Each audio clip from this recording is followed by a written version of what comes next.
The views and opinions expressed in this broadcast do not necessarily reflect or represent the views and opinions of WBGR Network.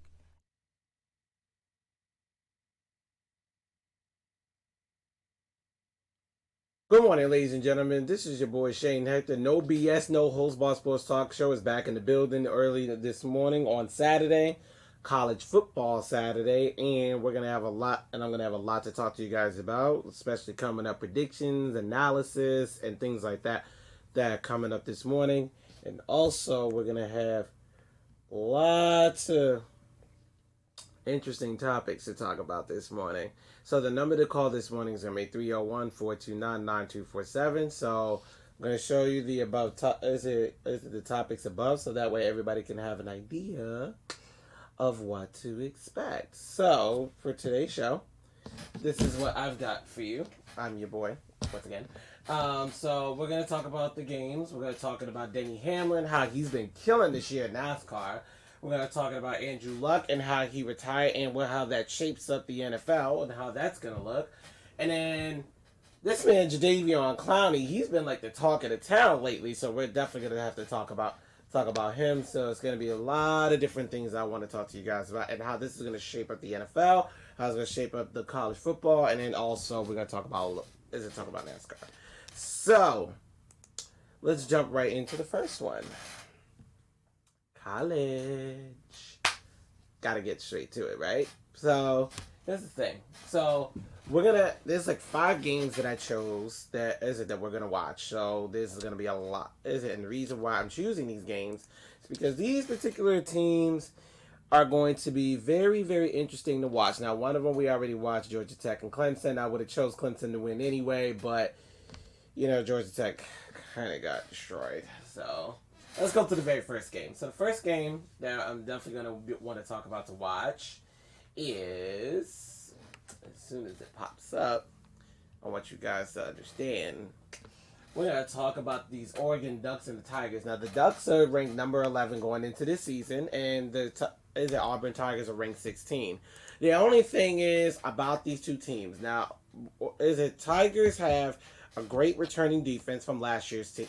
There's a team. A lot of them were juniors last year, and they're going to be returning, especially those D linemen from last season. They were really ferocious, and how they got after the ball is just that unfortunately they saw Alabama, who ended up losing the national championship. So there's that, and then the Ducks. They are going to have their hands full. Now the thing about the Ducks is what I always say to people about the Oregon Ducks football team is Pac-12 teams, not that I'm going to knock them. I don't normally knock Pac-12 teams, but the problem with that Pac-12 teams, they tend to don't do well against Big Ten or SEC teams. They tend to not. And, what I've come to realize is I don't hold anything against them. But it's just, I'm not going to be looking forward to them, like, doing anything crazy. I'm not gonna be expecting, because their starting quarterback is gonna be Justin Herbert. The kid is a good quarterback, and they got some pretty decent wide receivers. And I like what I see out of this Ducks team. Now the only problem that I have with this Ducks team is that, again, you're about to play an SEC team that, let's be honest, the SEC's been running football for years. It's just that for the past couple of years, the ACC's been kind of getting after them. Now, that's mainly because Clemson's been kind of running the table. That's just what it comes down to. So, with that being said, in this game, I'm definitely going to choose the Auburn Tigers, because the problem is I just don't see how the Ducks can even have the opportunity to really compete with Auburn. I just don't, because the thing is like, in order to play a team like Auburn, you have to have some type of defense, and we all know the Pac-12. Nobody plays defense in the Pac-12. Nobody. If you play defense in the Pac-12 like that's a shocker even to me. Because the thing is you can't expect. What I always say is you just can't expect for a team like the Ducks in order to really do some of the things they do. So it is what it is, but we're gonna see how it goes. But like I said, Herbert, quarterback Justin Herbert is gonna have to really throw all over the team in order for them to win. Because the truth is we all know the Auburn Tigers do not have a defense, so have a secondary. But we'll see how that goes. Next game we're gonna talk about right here. The next game we're definitely gonna talk about Northwestern and Stanford. Now I don't really trust Stanford, but neither I trust Northwestern. So if I had to choose between two, I'm going to choose Northwestern because, again, Pac-12 teams for some strange reason don't do well. And the thing is, Northwestern, they have a really good defense. They've shown last year they put up a fight against a lot of teams, especially Wisconsin, until of course they started running away. From last year. Now the thing about Northwestern football, and their schedule for last year, is the thing that they do well is they know how to put up points. Now they were ranked last year until of course they lost to Duke, but that's neither here nor there. But this was a pretty decent football team last year. The Wildcats is showing that they could beat teams. They beat Purdue last year. They just happened to lose to Akron. That wasn't a good look. But they beat Sparty. And of course, they beat Rutgers. They beat Wisconsin, who had a phenomenal showing in last night's game. They went toe-to-toe with Notre Dame, although I felt like Northwestern let that one get away from them. Of course, Ohio State trounced them 45-24. So Northwestern is a really good football team, and I like what I see. Now, the only reason why I can see why they're unranked is because they lost a lot of seniors from last year's team. So with that being said, I firmly believe that Northwestern, they're definitely going to be in this one. I think they're going to beat the Stanford Cardinals. I mean, the Cardinals, they haven't had really, honestly, good coaching for a while since Jim Harbaugh left. So it is what it is. Moving on to the next one. So, next game, it's going to be the Georgia Tech Yellow Jackets versus the Clemson Tigers. But we're actually going to skip this one because we already know the outcome because the Tigers destroyed them. So, there's that. Now, this one is going to be a funny one to me. Notre Dame versus the Louisville Cardinals. Okay? I'm going to throw this out there because I want Notre Dame fans to read me loud and clear when I say this. I'm sorry. The Fighting Irish are just not that good. They're just not that good. They to me, I don't even know. Half the time, I don't even know why they're ranked. Usually when they're ranked, they're up there and they find a way to lose. That's what they do. And I didn't got to the point where I'm like, we've got to stop ranking these boys so high when they're just not that good. I mean, and we've seen that in years past when they got to the national championship, especially when they saw Alabama. You saw what happened when Manti Te'o and that debacle happened. I mean, it was bad. So at the end of the day, I don't see how Notre Dame wins this. I mean, that's just me. Louisville is going to be looking to bounce back because the truth is the Cardinals, they haven't had any good athletes really since Lamar Jackson left. But the good thing is they're going to have a lot of guys coming back from last year's team. Now, it's just that they saw some really, really tough teams last season. So, and and that's why I was saying to everybody, like, be ready, because I think this year they're going to be a little bit different, because the truth is, first game they happened to see Alabama, and I hate to say it, they got destroyed. They beat Indiana State. They lost to UVA, Western Kentucky, Florida State. They got destroyed by Boston College and Georgia Tech and Wake Forest and Clemson. So they took a lot of bad losses last year, but I firmly believe that they're gonna, with all those players returning, they're gonna be a little bit better. Quarterback this year is gonna be Jawan Pass and Dez Fitzpatrick. I love the way that kid's been playing. He's got great hands. He's tall. They're gonna have something to deal with there. So a lot of people don't understand that. I think Louisville's football team is going to be a lot better than people are going to give them credit for. I don't think they're going to take the ACC. I don't, because let's be real now. Clemson runs the ACC. Okay, that's just what it comes down to. But I like the way these two kids have been playing. So I think they're going to be very, very good. And defensively, I like the way you look on defense, especially their linebackers. Their linebackers are looking really, really good.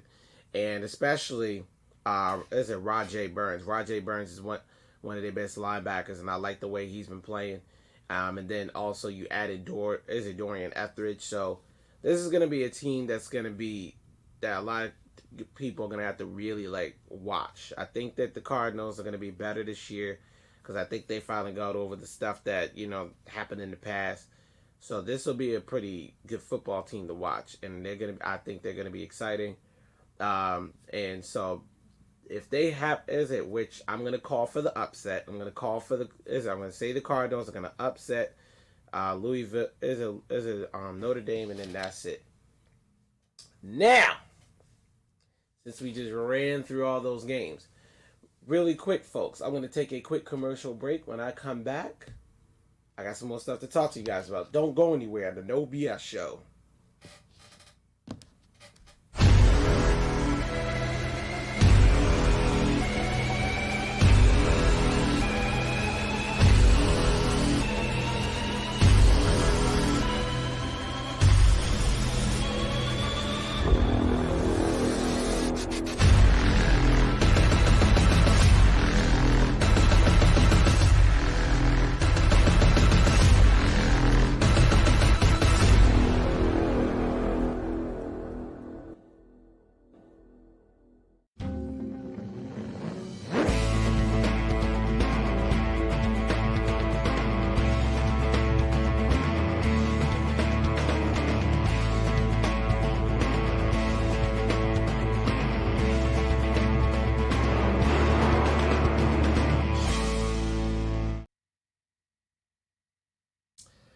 And I am back, ladies and gentlemen. So, ladies and gents, it then got real. So we're gonna go ahead and move on from above. So the things I'm gonna talk to you guys about. Oh yeah, Georgia and Vanderbilt. Don't want to forget you guys. Georgia, you're gonna smack Vanderbilt. It is what it is. No, there's no upset there. It is what it is. Georgia's gonna have their way because Georgia's gonna be coming back this year. So there's that. But that's the end of the NCAA. So we're going to end that, and then we're going to just go ahead and move forward. So, Denny Hamlin. Now, for those of you who've been watching NASCAR and really been following this sport, I'm just going to say this and say this once. Denny Hamlin, I don't know what it is with this dude. I don't know what he's been up to. I just know one thing. I know that this man, it's like he's on a mission. I done seen a lot of guys in motorsports, but it seems like he's on a mission. When I saw him, as a couple weeks back, when he won at Pocono, I knew right then and there that I'm like, Denny Hamlin's gonna have a really great year. If he finds a way to get some momentum, he's gonna be a force to be reckoned with, especially when he explained at Pocono how he used the PJ1 in order to get good runs on the track, so that way he can have some more grip, so that way he could pick up more speed. And the thing that really is very interesting about Denny is Denny right now is third in standings. He was definitely fourth recently, but now he done moved up. So, with that being said, since he's up in those standings, point system's going to be funny. So what everybody has to understand is Danny right now has 855 points. He's only 77 points behind Kyle Busch. Now, I knew he was going to climb up because I knew that Martin Truex Jr., he's been running into a lot of problems this year. And then Denny right now, he's got 4 wins on the season, 13 top 5, 16 top 10s. He only had 1 did not finish this year. That's the only thing that killed him. That's the reason why. And he's led 373 laps out of all all the races so far this season. But with that being said, um, that also says a lot about his car and his team, because this man, he's driving a Toyota Camry. Because right now in the top five, the Camrys are killing. There's only 2 Fords and 3 Camrys. Chevy's in the top 10 though. They've got 3 cars in the top 10 for Chevy. Now the only thing that's really going to be troublesome for these guys, especially these guys here now, is for Kyle Busch. Kyle is 932 points. Okay. He's got 24 starts, 4 wins, 12 top 5 finishes, 20 top 10 finishes. So he's usually going to finish somewhere in the top 10. And as I saw at Pocono myself, although he made a lot of mistakes in that race, and that's the reason why he ended up finishing where he finished. Now, he still finished top 10, but this should have been a lot better. Then, of course, Kyle and, Bubba Wallace. I don't know why those two got into it, but that's neither here nor there. With that being said, you're looking at this pack. Top 10 right now, you got Kyle, Joey, Denny, Martin Truex Jr., Kevin Harvick, Brad Keselowski, Chase Elliott, Kurt Busch, Ryan Blaney, and Alex Bowman.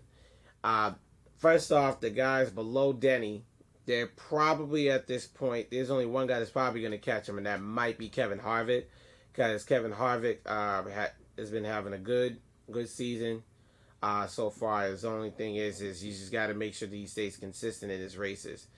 Martin Truex Jr., I don't know what happened. I know at Pocono he wasn't so hot, and it was what it was. But definitely with Denny has been really, really killing. Denny's been killing, and on top of that, he's been really good to the fans and the media. I can tell you that from firsthand, from speaking to him. He's been a true ambassador for the sport of motorsports, and he's a lot. And especially the sport of NASCAR, because with stock car driving, a lot of people thought this was going to be a dying sport, but now more than ever, there's been a lot of fans, especially at Pocono. I believe it was nearly sold out the day I was there. And then with that being said, Denny in his last couple of races since he won his last one, he has just been phenomenal, and I won't be surprised if, when the playoffs start, if Denny finds a way to come out on top. Because Kyle Busch, I feel like he's going to find a way to make a mistake. And when he finds a way to make a mistake, Denny's going to come back and bite him. And so with that being said,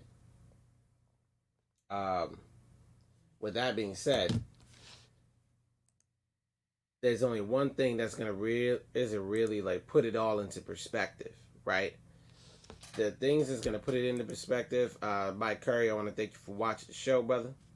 The one thing that's going to really kill it all is if Denny makes a mistake in some of his races, it doesn't have a top 5 finish. But if he bare minimum has a top 5 finish, he will most certainly climb up in points, because do most people realize in motorsports, the more top 5 finishes you have, the better you are in the point system, because you don't have to win races in order to gain a lot of points. So that's what that comes down to. And so for the sport of NASCAR, we're going to see exactly what Denny's capable of. We're going to see what him and his team could come up with in their next races. And so the thing is right now in the Monster Energy Series, there's only a few races left. Right? So one of the things that we're going to notice is right now, next race is going to be Darlington. Now Darlington's going to be today. So because on Sunday, is going to be the Bojangles Southern 500. Now that won't be until 6 o'clock in the evening, because that is a night track, because they got lights there. So that's gonna be a night track. And then on Friday they're gonna be practicing all day today. So a lot of Friday as of yesterday they were practicing most of the day, but yesterday the Xfinity series today for the Xfinity series. What they're gonna do is they're going to be doing some qualifying, and then the Xfinity series is gonna run at 4 o'clock today. So that's gonna be running today. That's gonna be the Sports Clips Haircuts VFW 200. That's gonna be at 4 o'clock today, and then there's gonna be a post race after that.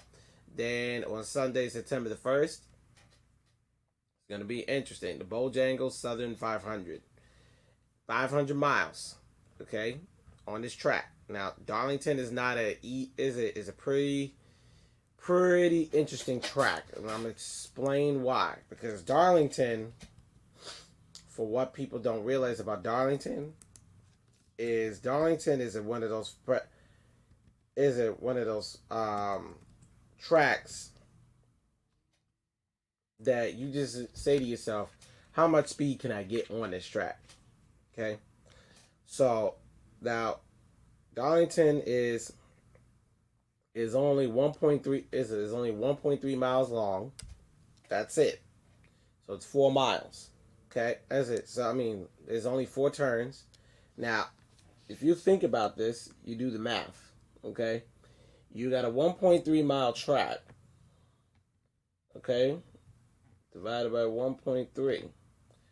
These guys are going to be doing a little over 385 laps. Okay, or 384 to be exact. So they're going to have to break up. Okay, how they're gonna be able to do this. So every 96 laps, these guys are probably gonna have to pit because the one thing that always pit how they nickname this track is they call it the track too tough to name by many by NASCAR fans. So I want people to understand that Darlington is gonna be a fun track because it's gonna be a lot of turns. It's gonna be 4 of them. It's going to be a lot of speed, especially since if they use the PJ1, which is a track by compound that allows them to get more grip on the track. If they use the PJ1 on this track, I firmly believe that there's going to be a lot of lanes that guys did not have before, where there's going to be a lot of speed. Now they may or may not use it. Who knows? But if they do, it's going to be something to watch. So, with that being said,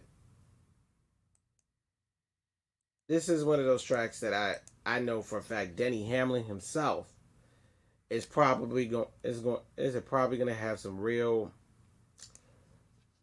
He's probably going to have some real good runs here, and the thing is going to be a weekend where, if anybody who's a huge NASCAR fan going to remember the Bobby Labonte and Terry Labonte brothers, they're going to serve as the grand marshals of the parade. So this is going to be very fun, and for the track itself, it's going to be very interesting because this has been the track that I know a lot of people are going to be like, how is this even possible? Now, the last person to win at Darlington last season, the last person that won at Darlington last year had some really good speed last year. So, the great thing about Denny, this will be a track that I know he can win at. And he'll probably finish, if not top 3, he'll probably finish number 2. If he doesn't win it all, but I firmly believe he'll finish number 2 because Kyle Busch is going to be looking to make a name for himself unless he doesn't finish. So there's that. Now, real quick, folks, since I'm all done with Denny, I'm gonna take a quick commercial break. When I come back, I'm gonna talk to you guys about some football. So don't go anywhere. The No BS Show. Sports is what we do. It's the fast track at peak speed, moving across the ice, blockers, hitters, B-team, beatdowns, and knockouts, doubleheaders, playoffs, touchdowns, smackdowns, on the mat or on the track. The spirit of a champion. The triple-double. make that double front flip. This is what we do. Hello and welcome to the Breakfast Mojo. I'm your host, Comedian Koi. We are back. Once again, this time it's King versus Clown. The clown, which we're talking about here, is none other than McDonald's hotcakes. And now we're going to also try the Burger King sweet syrupy stacks. Look at the box. Isn't that cute? Little box.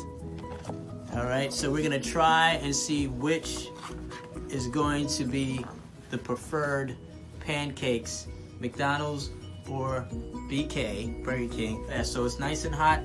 So let's see what happens here, folks. Let's see what I'm going to give a review. So they come with 3 stacks, as you can see. 3. Oh, look at the syrup just oozing.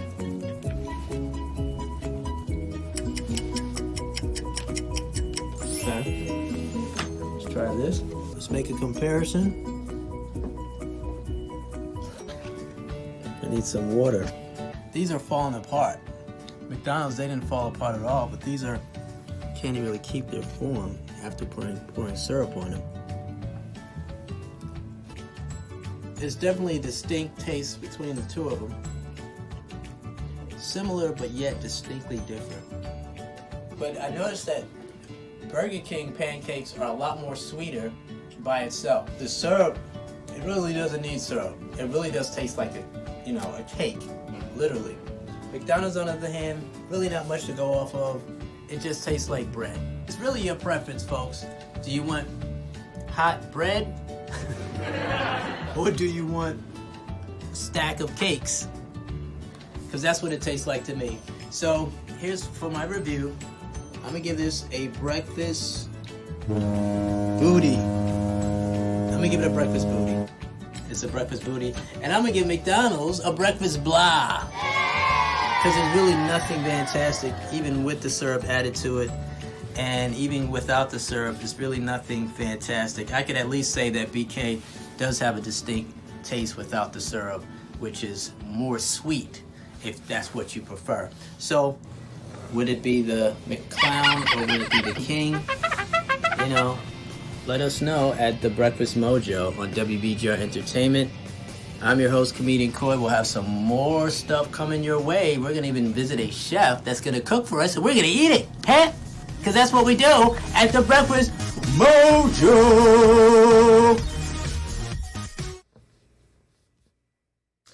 And we're back, ladies and gentlemen. Ladies and gentlemen, I know all of you have by now have definitely heard the biggest news in sports right now, with Andrew Luck retiring from the Indianapolis Colts at the age of 29 years old. 29 years old, played a little over 6 seasons for the Indianapolis Colts. He was supposed to be the answer to the Colts' prayers, since the fact that they went 2-14 the year before they drafted him, and because of the fact that they got rid of Peyton Manning, sent him to the Denver Broncos, and then on top of that, with Andrew Luck being drafted with the number 1 overall pick to the Indianapolis Colts, and then RG3 falling right behind. And oddly enough, that quarterback draft class, none of the first-round quarterbacks have panned out. The only quarterbacks that have panned out were all late-round quarterbacks. I mean, you look at Russell Wilson. Look at him. He got a Super Bowl ring and 2 Super Bowl appearances, and arguably one of the best quarterbacks in the game of football. But RG3, who was the number 2 overall pick, well, you see how his career is going. I mean, it is what it is. And with Andrew Luck, well, he has some success here and there. He went to the AFC Championship. And then on top of that, he's made a couple of playoff games, but he just hasn't got his niche. Just wasn't able to get his niche. I mean, that's the end of that. I mean, and I get it, from his perspective, because it's like, I'm in pain all the time. And I want people to really understand, because this is something I have to talk about. why is anybody booing this man? Like, booing Andrew Luck is not going to get you anything, because see, the issue I think it's not right is, if you're going to sit here and say that Andrew Luck is not a isn't not that great of a quarterback, or things like that, I think people need to understand this. Andrew gave his all to a team that, let's be honest for a minute, that team was just, they never gave Andrew Luck an offensive line. And then when you finally gave him an offensive line, you saw what happened. That man, he went to work. Not only he went to work, nobody could stop that dude. Like, that's just what it comes down to. And with that being said, I think that everybody needs to take a step back, understand why he's leaving, understand why he did this for himself, understand why, and understand why this man had to go. Because I think what's appalling to me is, and I think that's really what really bothers me the most. Now, again, folks, the number to call is 301-429-9247. Go ahead and drop a comment on the page, and then also, go ahead, share the show. But let's get back to it. So, what I don't understand is, how is it that you can sit here and say that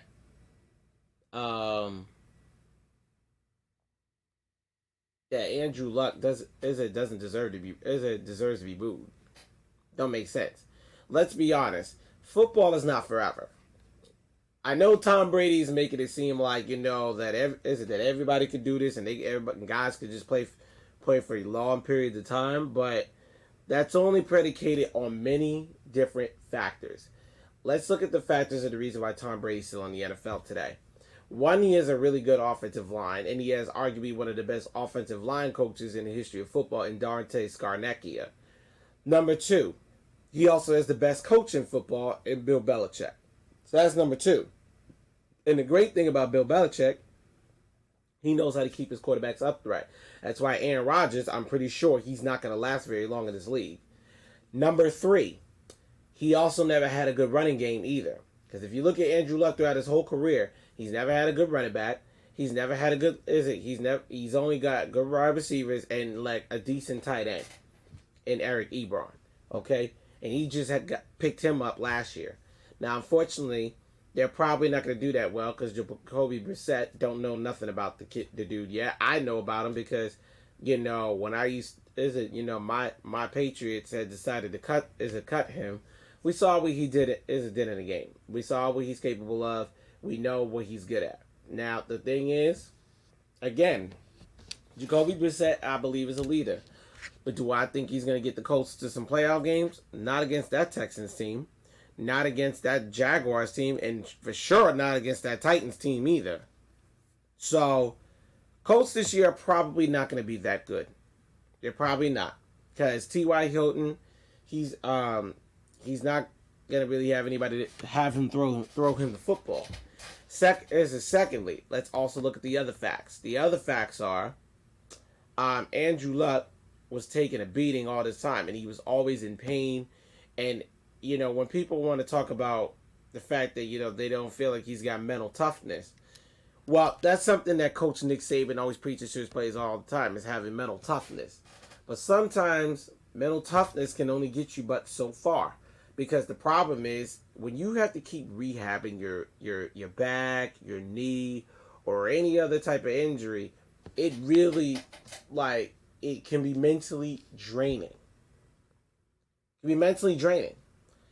I mean, if you've been hospitalized before, you as an individual should understand exactly where Andrew Luck is coming from. That everybody could say, well, he's getting paid millions and millions of dollars. Okay? Yeah, that's correct. He's been getting paid millions and millions of dollars. But the main issue with Andrew Luck is when you're being hurt all this time, what do you expect the man to do? You expect him to just step on the field knowing that he might take that one last hit and then next thing you know he's paralyzed from the waist down? Because that was a situation with Peyton Manning. Peyton Manning, after he got that neck surgery, I thought for sure he was done. Now, luckily, he didn't really have that issue because what Denver did was they went and got some linemen, went and paid some linemen because then they had Ryan Clady. He's a really okay. Since they had since they was able to get a good defense is a good offensive line for Peyton Manning, they also made sure they had a good running game. And with that being said, that's why Peyton Manning was able to stay upright and throw all the touchdowns that he threw for Denver before he finally ended his career back in 2015. So there's that. And then now, so with that being said, then let's also look at guys like Rob Gronkowski. Okay, as a Patriots tight end. And now we're hearing why he retired. And, you know, he was talking about how football just wasn't fun for him anymore because he was always hurt. And then always trying to rehab and do surgeries. And now at this point, he wants to focus on just taking care of his mind, body, and spirit. I hate to say it. There's clearly something going on in this league. Now, if you're you got a great tight end like Gronk, who could just be like, yeah, like that's what happened to me. I hate to say it, it's no surprise that Andrew Luck did the same. And I get it, you know, he did it during the middle of a preseason game. I totally understand that. I don't think anybody understands that more than I do. But at the same time, you have to understand why he did it. Playing in the NFL is not that easy. Okay, it's not that easy. You're 6'4", 240-pound quarterback getting hit by linemen and linebackers that are possibly most of the time twice your size. I mean, look at the D linemen today. Some of the D line. I mean, you seen Jadeveon Clowney. You seen J.J. Watt. J.J. Watt last year had 16.5 sacks. Only reason why he didn't get Defensive Player of the Year because Aaron Donald just happened to have more than that as a defensive tackle. Okay, so that's the only reason why. But J.J. Watt, well, you gotta see a guy like him all the time, and then you look at the Titans defense and how they've been playing, and with those nasty corners like then you got Kevin Byard as safety, and then you got guys coming on blitzes, and then let's look at the Jaguars. You got to see the Jaguars twice when they got Yannick Ngakoue, Calais Campbell, all those boys just flying in at the quarterback before they got rid of Dante Fowler. And then you got them linebackers like Miles Jack and Telvin Smith. I told people one thing I could tell you about the Jacksonville Jaguars is I love their linebackers because Telvin Smith is one of the best linebackers I've seen in this league. But because he's fast, he's tall, he's big. And so you're asking Andrew Luck to have to play up against that. Yeah. Needless to say this.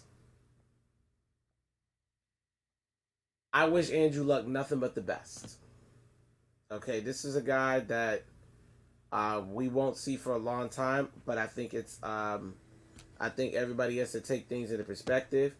You have to be able to cut this man some slack and understand that he went through a lot of traumatic stuff while he was with the Indianapolis Colts. You have to understand that. Because with that being said, I want people to understand this. Mr.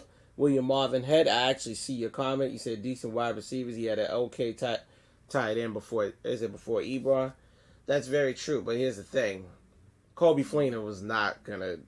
Coby Fleener was okay, and I think what put things into perspective of what Andrew Luck had to deal with is when the offensive line that he had last year. That was arguably one of the best offensive lines I've ever seen him have in a long time. And Andrew Luck not having that offensive line, like, that's why I say to people, if you look at Dak Prescott, I don't really too particularly care for Dak Prescott because I just don't think he's that good. But with Dak Prescott, you want to know why he's that good? He's even having this conversation about getting all this money? Because that offensive line, them big cheesesteak eating linemen, those steak and potato boys on that line, is down there in the trenches and it's nasty in the trenches. They're down there grinding, fighting off D linemen to try to keep them from the quarterback. They're fighting off D linemen to try to keep them off keep their quarterback upright and keep them clean. And when your offensive line can keep you clean, you're able to do great things. Look at Tom Brady. He's been doing it for so long. That's the reason why he threw for 4,000 last year, 29 touchdown passes. Okay, same thing with Aaron Rodgers. Aaron Rodgers had a bad year, but 30-something touchdowns. Russell Wilson Russell Wilson threw for 35 touchdowns last year because he at least had a decent offensive line. Drew Brees, same thing, 4,000 yards, 32 touchdown passes, and only 5 interceptions thrown. You can do great things when you have plenty of opportunity in the pocket to sit and able to create the things that you're able to create. That's just what it is. A lot of people don't understand it, but these are the facts. And according to Pro Football, as a football focus, last season, the Colts offensive line was number 8 in the league. So there's that. So, ladies and gentlemen, I'm going to take a quick commercial break. When I come back, we're going to talk about my man Jadeveon Clowney and where that man is probably going to go. So don't go anywhere in the No BS Show.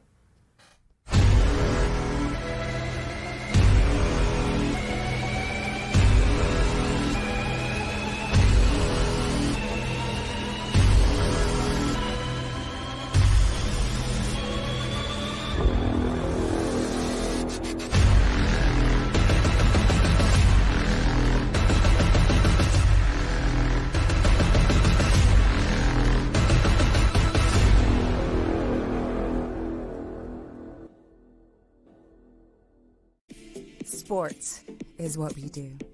It's the fast track at peak speed, moving across the ice, blockers, hitters, B-team, beatdowns, and knockouts, doubleheaders, playoffs, touchdowns, smackdowns, on the mat or on the track.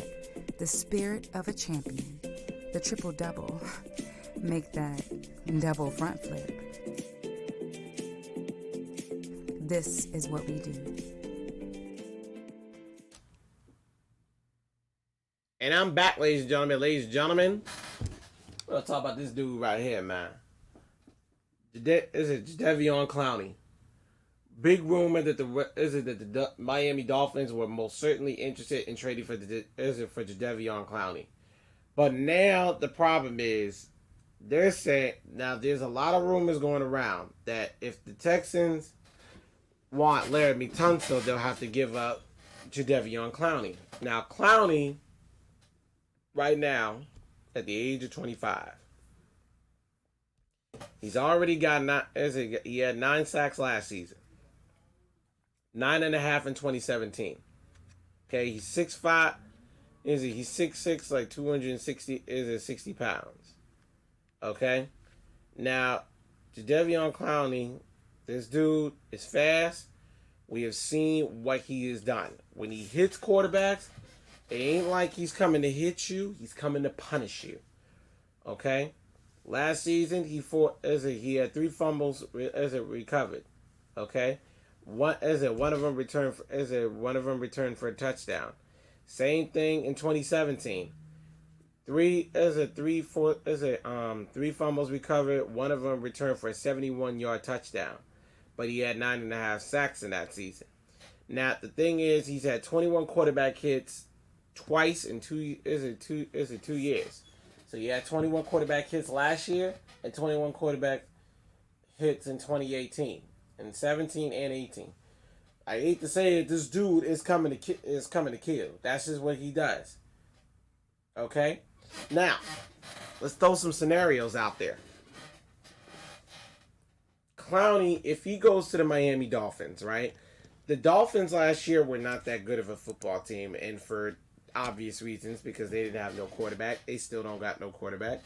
And the thing is if you're telling me that Josh Rosen is the answer to your prayers, I think the Dolphins need to reevaluate what it is they need the most. And if I'm the Dolphins, I'm definitely not giving up Laramie Tunsil, because I hate to say it, you need somebody to keep those quarterbacks upright, because Ryan Fitzpatrick being named the starter, yeah, I'm not so sure how this is going to pan out. You know? I'm not so sure how this is going to pan out. Because the thing about being in playing for the Texans, the thing about Clowney is you're playing in a division where the division is very tough, the competition is tough, and I'm going to say this straight up. I don't see why the Texans would give him up, considering you got the best defensive D lineman duo in football. You've got Clowney on one side and J.J. Watt on the other. Why would you give that up? You take away Clowney, who's going to go get the quarterback? Unless you're telling me there's somebody else that can go get the quarterback, which I highly doubt. That's right, Houston. Yeah, I'm calling y'all out. I just don't get this move. Okay, I just don't get this move. I'm not giving up my best, one of my best defensive players. I'm just not doing it. First off, it doesn't make sense. Secondly, you know, you have to ask yourself, like,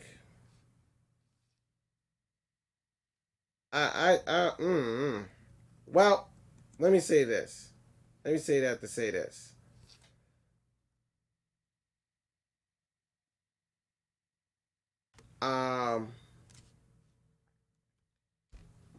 The Texans are going to have to really evaluate what they're going to do on defense, because the problem is when you take away 9 sacks, and that means J.J. Watt's going to be double teamed and triple teamed probably the majority of the time, because ain't nobody going to want to pay attention to the other guys that's on that defense. I'm sorry. I don't care about their linebackers, because their linebackers are trash. I don't care about their secondary, because Kevin Johnson, nah. No. Straight up, no. Like, that dude gets beat like he stole something.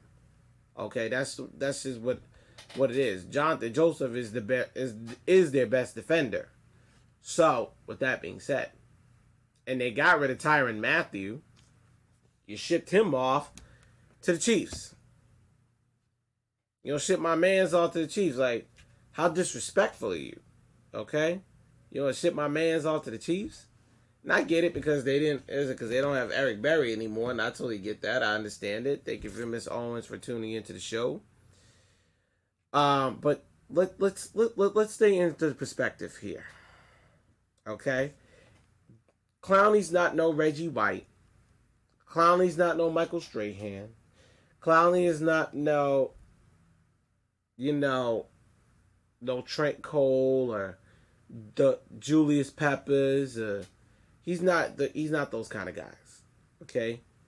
But he's a solid guy that gets solid sacks, you know, and he could definitely get you what you need.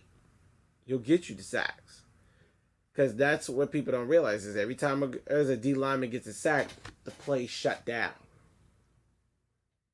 That is literally the ultimate shutdown. There's a shutdown as a D lineman in the NFL. That's why I'm surprised D linemen don't have as many sacks as they should have. Okay? Because let's be honest for a second. There are a lot of teams I feel like that could benefit from having a guy like Clowney. For example, I'm going to throw this out there. The Baltimore Ravens. You're definitely going to need somebody like Clowney, and I'm going to say why. Because if you add Clowney to the mix, T-Sizzle's gone, okay? T-Sizzle then went all the way to Arizona. You add a guy like Jadeveon Clowney, Clowney could be that difference maker in that defense and really go get the quarterback, especially since now that the Browns are fully loaded. The Cleveland Browns now are a much more loaded football team. And then right now, you just lost one of your corners, Tavon Young. You just lost one of your corners. So with that being said, you have to compensate for that somehow. So what do? You go get yourself a DN like Clowney, who can go get the quarterback, put the pressure on him, and then that way you can get you can either get coverage sacks or you're gonna get a lot of interceptions due to the speed. Is it due to the quarterback being rushed all the time? Unless you're playing Tom Brady.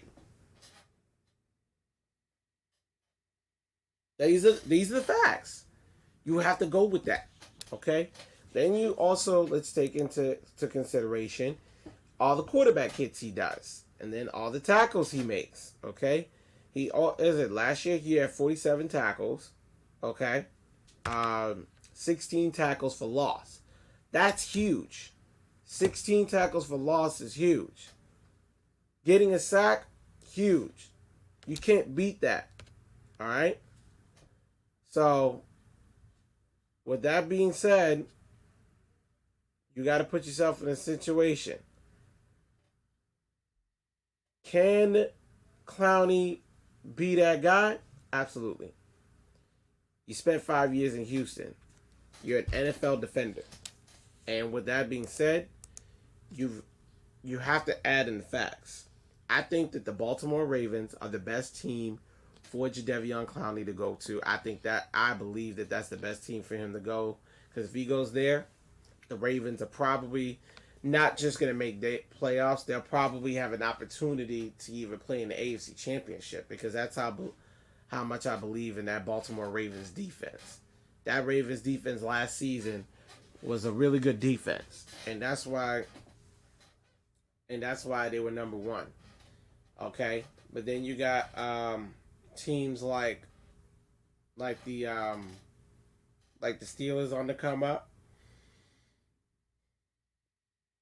You can also add in if you want to go to a team where they could possibly use you on defense, I could most certainly say possibly the Green Bay Packers, because the Packers defense was not bad last year. They were number 11. If you throw Clowney in that mix, they're easily a top 10 team, top 10 defense. And then, or if you really want to just load up on defense and then be in a certain team back in 1985, the Chicago Bears. Chicago, stand up. Chicago, stand up. If the Bears somehow get into this mix with the Texans and they make a trade to get Jadeveon Clowney, if I was the Bears, I'd give up some draft picks. Give up some draft picks. There's really nothing for you to do here except, pick up wide receivers for Mitchell Trubisky. And then, of course, pick up a running back at this point because your running back core is not that great. Okay, then if you add Jadeveon Clowney to that defense, Khalil Mack's gonna have free reign to the quarterback. Khalil Mack will have free reign to the quarterback. Roger Lee Herring, thank you for joining. He will have free reign to the quarterback because when you have free reign to the quarterback like that, you can't beat that. You just can't. Okay. And what's really even more interesting is if you take in those factors, the Bears can do some really, really special things because you got let's run down the Bears defense. You got Autry, who's the nose. And you got Khalil Mack, who we all know was right behind Aaron Donald with sacks. But he was a really good defensive lineman. Then let's add in their linebackers. Dane Trevathan and all those boys, Reggie Haglin. Well, not Reggie Haglin. And they got and it's one of the young boys that's in that linebacker core. But then let's look at the secondary. You got Clinton Dix. You got Eddie Jackson. Kyle Fuller. Okay? And I'm like, if you add in Kyle Fuller to that mix, that whole defense is lit. The whole defense is lit. And so with that being said, you're now going to have to look at the Bears like, wow, they were number 2 last year. They're probably going to be number 1 this year. Because now they can get after the quarterback. They can create turnovers. They can get sacks. They can get forced fumbles. They can get fumble recoveries. They like to score touchdowns on defense. They got many different things that they could do at their disposal. Okay, Vic Fangio shown exactly what they do. And Matt Nagy, he's going to have to figure out some things in order for that football team to even be remotely good. And the reason why I'm saying this is because the thing about the Texans, they're being a little fickle right now because they have to figure out what's going to be best for their football team and what kind of trade value can they get. Because I can't see Clowney going to a team like the Raiders or the Niners or something like that. He has to go to a championship team, which the Texans probably won't see. And on top of that, they can get some draft picks out of it. If I was him, I'd trade him, get some draft picks. And if I'm the team that's gonna pick him up, I'd probably just give him some draft picks. Give him some draft picks. You just made your roster cuts. You made some roster cuts. So, roster cuts are over. First game is going to be this Thursday. Okay? It's going to be Packers and Bears. That's why, if I'm the Texans, I'm pulling the trigger sometime this week.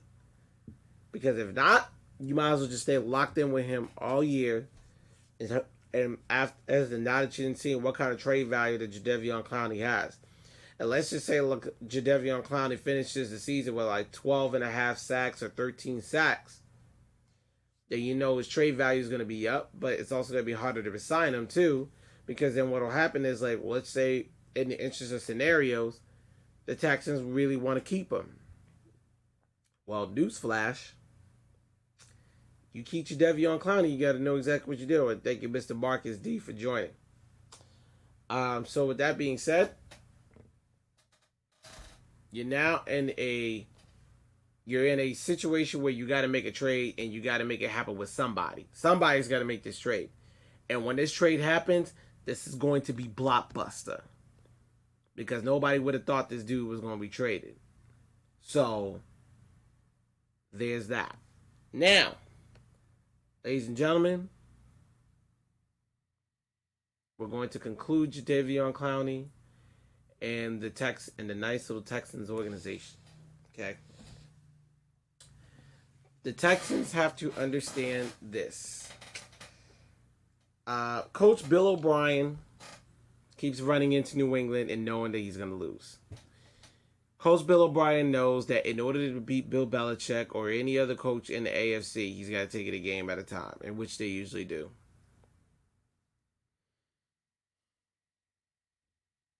And also, if the Texans want to do anything special, they're just going to have to they're going to have to figure out a way to really figure out what kind of trade value he has and who's going to want to pick him up.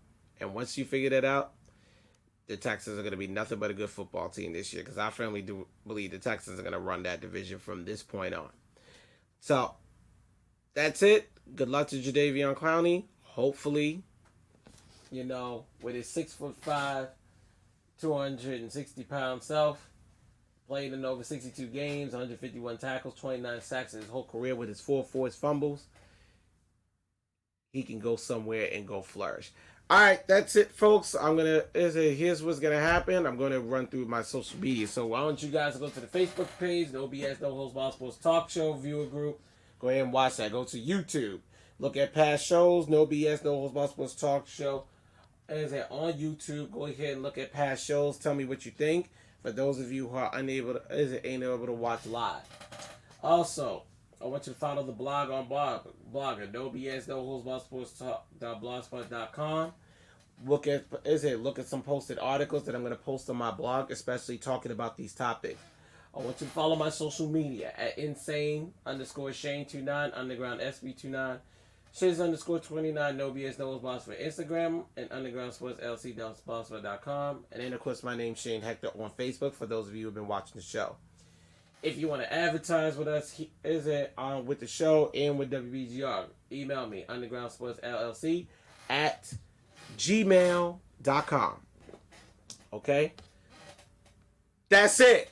Team No BS, the district, DMV, love you guys. I'm actually going to be at Riverdale Baptist in the coming weeks. And you might see me up at University of Maryland covering some of those games. So there's that. No BS is out of the building. Peace.